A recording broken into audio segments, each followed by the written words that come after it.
Prince Harry's graphic description in his new book, Spare, of his first time killing a stag during a teenage hunting expedition has been described as the epitome of privilege by animal rights group People for the Ethical Treatment of Animals, PETA.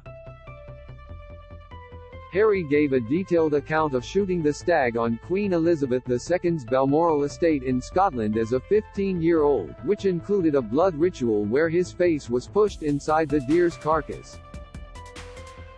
The prince, who was accompanied by a Balmoral gamekeeper, took aim at the stag before firing a shot directly into its heart. "I felt swelling pride," he wrote. "I'd been good to that stag, as I'd been taught. One shot, clean through the heart. I'd also been good to nature," he continued. Managing their numbers meant saving the deer population as a whole, ensuring they'd have enough food for winter. Finally, I'd been good to the community. A big stag in the larder meant plenty of good meat for those living around Balmoral.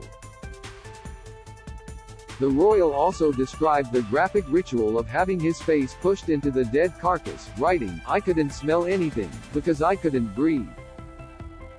My nose and mouth were full of blood, guts, and a deep, upsetting warmth."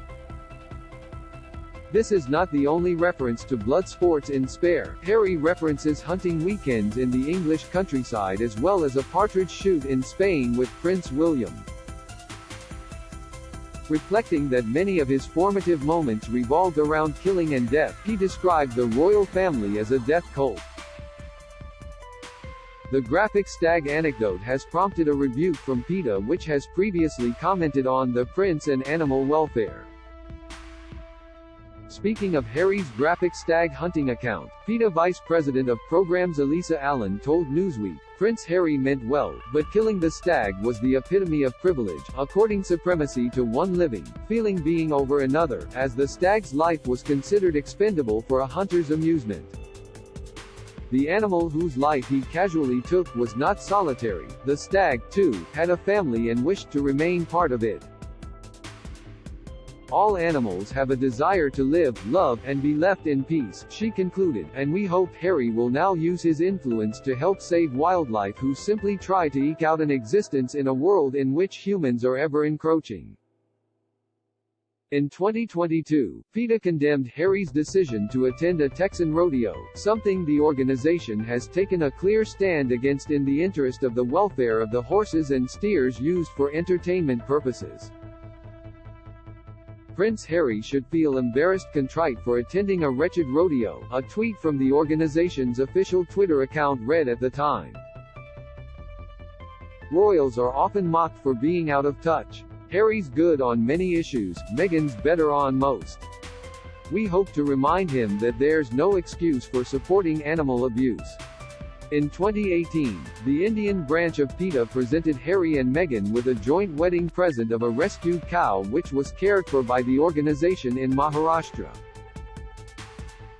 Named Mary in a nod to the joining of Harry and Meghan's names, PETA founder Ingrid Newkirk said at the time, "Prince Harry and Meghan Markle now have a one-ton bull to call their own."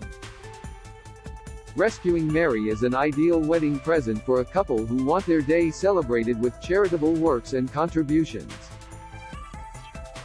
The royal wedding is the perfect time for anyone to spare a thought for and show some love to all our fellow living beings. Harry's memoir was published globally on January 10 and has created widespread media coverage since its content was leaked last week. In addition to the stag hunting revelation, other notable stories revealed by the prince in his book have concerned the royal family's relationship with the UK media, his personal relationship with Prince William and his processing of the grief experienced after the death of Princess Diana. Newsweek approached representatives of Prince Harry for comment. James Crawford Smith is Newsweek's royal reporter based in London. You can find him on Twitter at @JR Crawford Smith and read his stories on Newsweek's The Royals Facebook page. Do you have a question about King Charles III, William and Kate, Meghan and Harry or their family that you would like our experienced royal correspondents to answer?